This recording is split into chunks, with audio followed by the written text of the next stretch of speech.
Dear students, आज का हमारा टॉपिक है कन्यादान। ये विजय तेंदुलकर का प्ले है। तो आज की वीडियो में हम इसके की फैक्ट्स, कैरेक्टर्स, थीम्स और समरी को डिस्कस करने वाले हैं। तो चलिए की फैक्ट्स से स्टार्ट करते हैं। टाइटल है कन्यादान। इसको एंटी दलित प्ले भी बोलते हैं।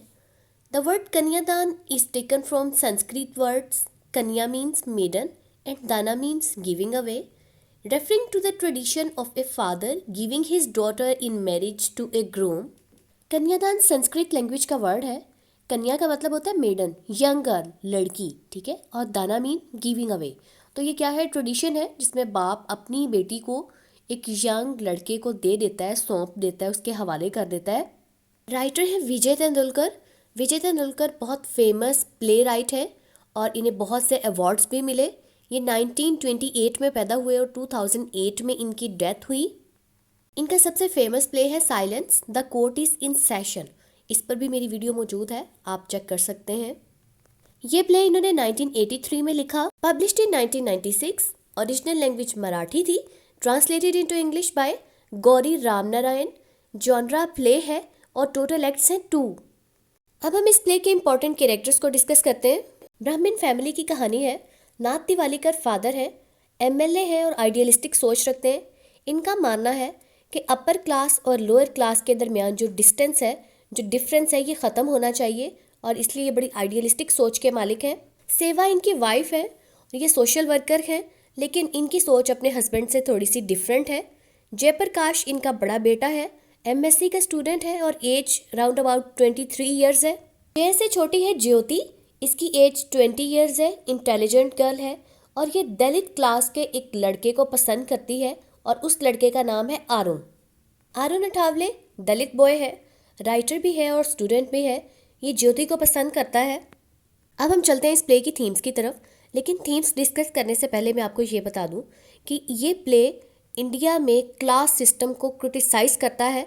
इंडिया में जो कास्ट सिस्टम है, क्लास सिस्टम है, इसको क्रिटिसाइज़ किया गया है। दूसरी तरफ राइटर उन पॉलिटिकल लीडर्स को भी क्रिटिसाइज़ कर रहा है जिनका ये मानना है कि इंटर कास्ट मैरिजेस कर देने से ये कास्ट सिस्टम ख़त्म हो जाएगा। तो उन्होंने हमें यहाँ पे एक ऐसी ही शादी दिखाई है जिसमें एक अपर क्लास लड़की की शादी लोअर क्लास लड़के से हो जाती है। तो फिर उनकी वो शादी कितनी अनसक्सेसफुल होती है, उसका क्या रिजल्ट निकलता है, वो हम यहाँ पे देखेंगे। तो पहली थीम हुई कास्ट सिस्टम इन इंडिया, फिर inter caste marriages, plight of women in Indian society, journey of self realisation, idealism versus realism, violence and hypocrisy. अब हम प्ले की समरी स्टार्ट करते हैं। तो प्ले ओपन होता है नाथ दिवालीकर के घर में। दिन के 11 बजे का वक्त है। नाथ जिनकी एज 60 ईयर्स है, काफ़ी एक्टिव हैं, फ़ोन पे बात कर रहे हैं और गांव जाने वाली बस के बारे में पता कर रहे हैं। उनके पास उनकी बेटी ज्योति बैठी है, उनकी हेल्प कर रही है और उनका बेटा जे मशीन पर मसरूफ़ है, किसी मशीन को ठीक कर रहा है। नाथ और सेवा अपनी लाइफ में इतने बिजी हैं कि उनकी आपस में कम कम ही मुलाकात होती है। तो नाथ अब बच्चों से पूछते हैं कि सेवा अहमदनगर से कब तक वापस आ रही है।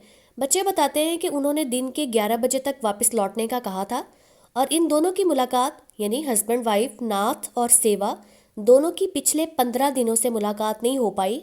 ज्योति थोड़ी शर्माती हुई नाथ से कहती है कि मुझे आपसे कुछ बात करनी है, बल्कि माँ भी आ जाए तो मैं आप दोनों के सामने कोई बात करना चाहती हूँ। नाथ कहते हैं कि तुम खुल के कहो, हमारे घर में भी डेमोक्रेसी चलती है।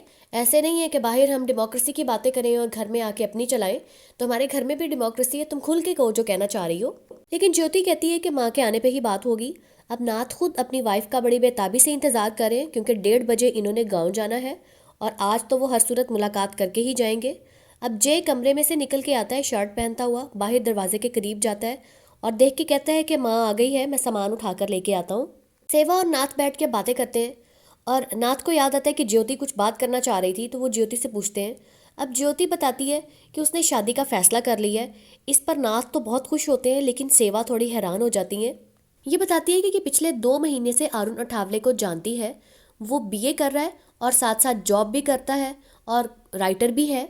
नाथ ज्योति से पूछते हैं कि क्या ये लड़का ब्राह्मण है। ज्योति कहती है कि नहीं, दलित है।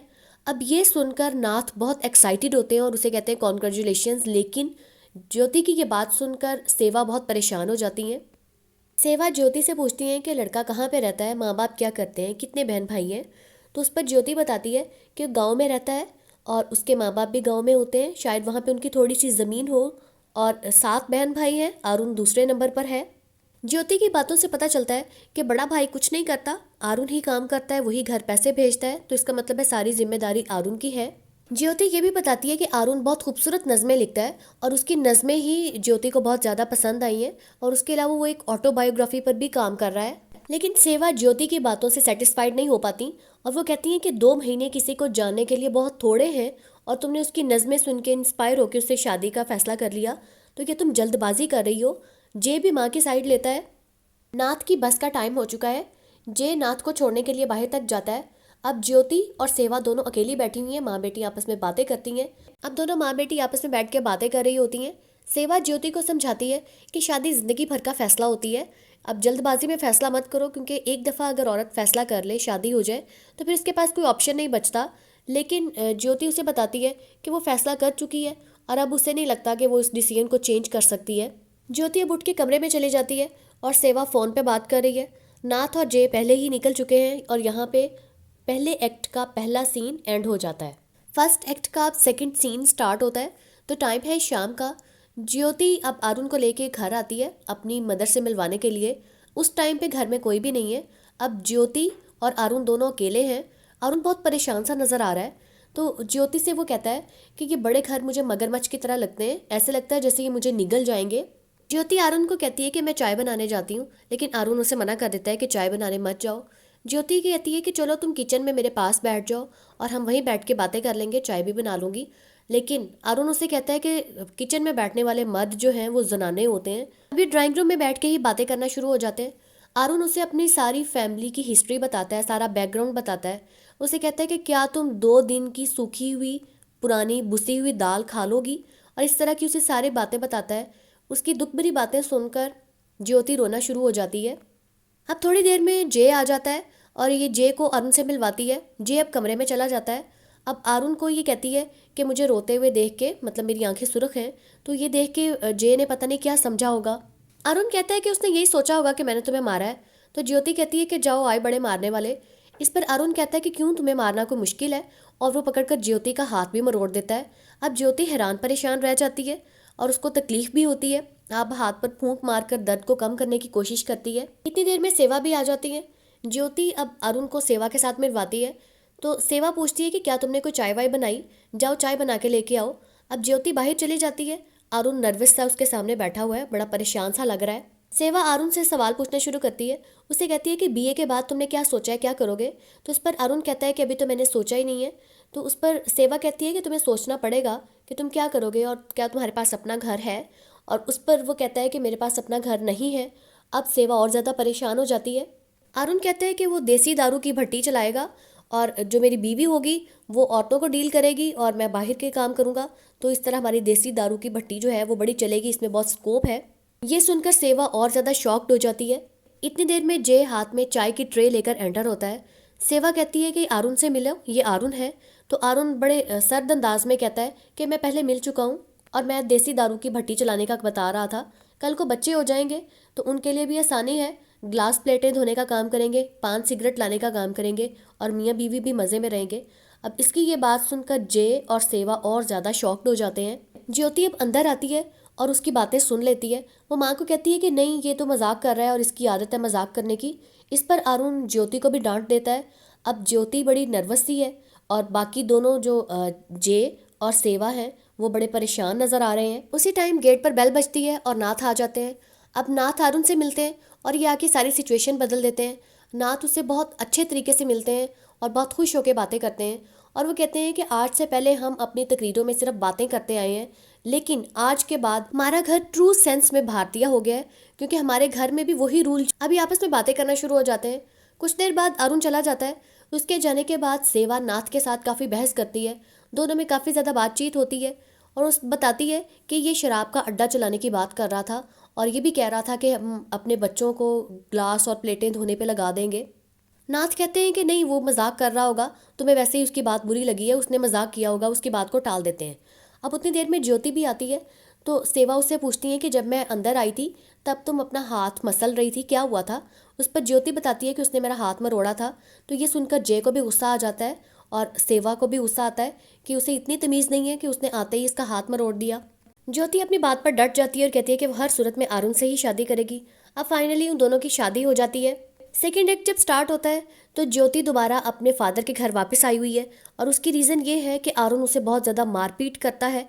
इवन अब वो प्रेग्नेंट है, उसकी इस सिचुएशन में भी उसकी बहुत ज़्यादा पिटाई करता है। तो अब ये अपने बाप के घर में है और अरुण के साथ बहुत ज़्यादा इसे चिढ़ हो गई है, नफरत हो गई है। नाथ का कहना है कि ज्योति का अपना डिसीजन है, वो जो भी करेगी ये उसकी अपनी मर्जी होगी। कुछ दिन बाद अरुण आता है, उसने बहुत ज़्यादा शराब पी होती है। अब वो आके ज्योति से माफ़ी मांगता है और उसे बड़ी रिक्वेस्ट करता है कि मैंने तुम्हारे साथ बुरा किया, मैंने तुम्हारे साथ मारपीट की, तो मैं दोबारा ऐसा नहीं करूँगा। अब ज्योति फाइनली एक्सेप्ट कर लेती है और उसके साथ दोबारा वापस चली जाती है। अरुण के बिहेवियर में कोई चेंजिंग नहीं आती और ज्योति से मारपीट करके एक्चुअली में वो अपर क्लासेस के साथ अपनी दुश्मनी का बदला लेता है। अरुण की ऑटोबायोग्राफी कंप्लीट हो चुकी है और ये नाथ से कहता है कि वो उसके लिए स्पीच ज़रूर करे। नाथ अब उसका असल चेहरा देख चुके हैं और उनकी वो जो सारी आइडियलिज्म वाली फ़िलॉसफी थी वो ख़त्म हो चुकी है। तो इन्हें बल्कि अरुण से नफ़रत होने लगती है। ये उसकी ऑटोबायोग्राफी के लिए स्पीच करने पर तैयार नहीं है, लेकिन सेवा भी इन्हें यही कहती है कि आप स्पीच कर दें। तो अब सबके फोर्स करने पर ये अरुण की ऑटोबायोग्राफी के लिए जाके स्पीच करते हैं। अरुण की ऑटोबायोग्राफी गरीबों के साथ, स्पेशली दलित लोगों के साथ बुरे सलूक पर लिखी गई होती है। तो ये चीज़ जो है ये यहाँ से हिपोक्रेसी शो करती है कि अरुण खुद अपनी वाइफ के साथ कितना बुरा सलूक करता है और दूसरी तरफ वो गरीबों के साथ बुरे सलूक की बात करता है। नाथ को अब मजबूरी में स्पीच करना पड़ती है और वो उसकी बहुत अच्छी तारीफ़ करते हैं, बड़ी प्रेज़ करते हैं और उसकी ऑटोबायोग्राफी के बारे में बड़ी हिपोक्रेट किस्म की स्पीच देते हैं। स्पीच करना नाथ की मजबूरी थी क्योंकि अगर वो स्पीच ना करते तो अरुण उनकी बेटी ज्योति को और ज़्यादा टॉर्चर करता। ज्योति भी उनकी स्पीच सुनती है और अरुण की उतनी ज़्यादा प्रेज़ देखकर उसको बहुत बुरा लगता है। अब वो अपने फादर के पास आती है और उन्हें कहती है कि आपने ये अच्छा नहीं किया और उन्हें बहुत ज़्यादा बातें सुना के चली जाती है और कहती है कि दोबारा मैं आपके घर कभी नहीं आऊँगी और दोबारा आप मेरे साथ कोई ताल्लुक भी मत रखें। नाथ को अब अपनी आइडियलिज्म का असल रिजल्ट पता चलता है और उन्हें अब आइडियलिज्म से नफरत होने लगती है। अब वो रियलिस्ट हो गए हैं और वही रियलिस्ट जो किसी दलित के अपने घर में आने पर वो ये कहता है कि इसने मेरे घर को गंदा कर दिया है। अब यहाँ पे प्ले एंड हो जाता है।